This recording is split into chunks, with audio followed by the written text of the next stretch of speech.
Hey guys, I have a cute little project for us to do today.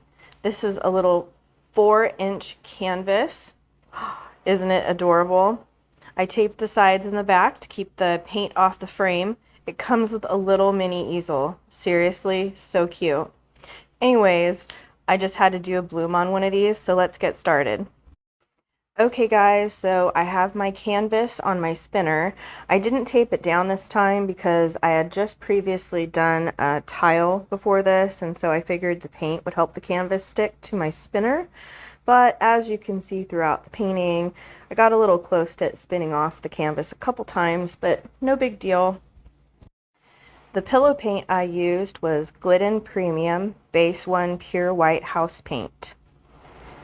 And I just like to spread it and spin it out a little bit so it's not laying so puffy on my canvas, especially something this small.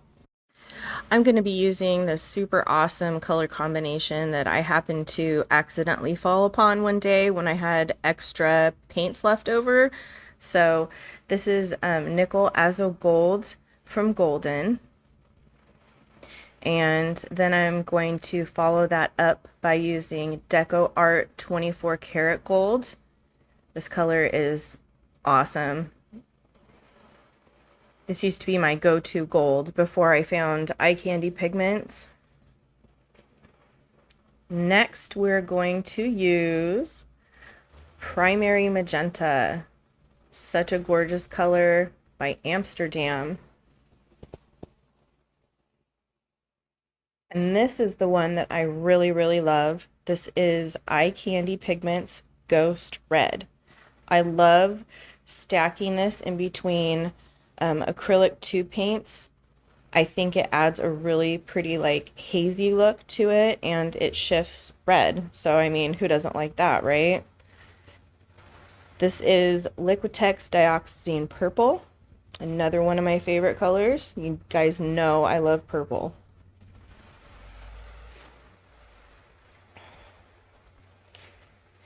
And then the last color is Aqua Green by ArtistLoft. As you can tell, I love using all different brands of paint. I don't just use one. I like mixing them all together. I think that you get a really awesome result when you're not afraid to use just one type of paint or pigment. That was my Oxide Black Cell Activator, and this one is Turquoise. Alright, so now I have this little stubborn bubble that just doesn't want to go away. I've poked it with a toothpick, I blew on it, poked it with a toothpick again. It's not going anywhere. So I'm just going to blow this bloom out and do the best I can. I'm speeding the video up because I'm sure you guys don't want to stare at the back of my head. Alright, here's the result of me blowing out these beautiful colors together. You can see that there's still some leftover cell activator in the center, but that's okay because it just needs a little time to sink. Right now I'm swiping the sides of my little canvas and trying to get it more centered, and then I'm going to spin it just lightly. I've noticed that by just spinning it a little bit like this, it helps everything kind of come back together. All those cells that are popping up, it will help them come back towards the center so they connect, and then we can move on to the next step. I want to thank you guys for supporting me on my YouTube channel and following me, leaving all your kind comments. It really means a lot. You can hit the notification bell, and anytime I upload a new video, you'll get a notification, so you can come watch that as well. You could also follow me on Facebook and Instagram, and I'll leave the links below. I get a lot of questions about this tool that I'm using. It's an embossing tool that I got from the Dollar Tree store. It works really well because there's a little ball and a little bit bigger ball on the other end. And I've noticed with using like a skewer or a toothpick, sometimes if you're doing these little swirls or modifications on a canvas, the sharp end can poke your canvas. So this tool works really well for me. I rather like it, and you can get it from the dollar store, so winning. I don't know if you guys noticed or not, but when I do my modifications for these like flower looking blooms, I like to start from the outside and work my way in with the swirl. And I also kind of write an S in the paint. So S stands for Sally, which is my last name. So it's kind of like a little signature thing I do. I'm just going to continue spinning this until I like the composition on it and I feel like I've gotten enough paint off of my canvas.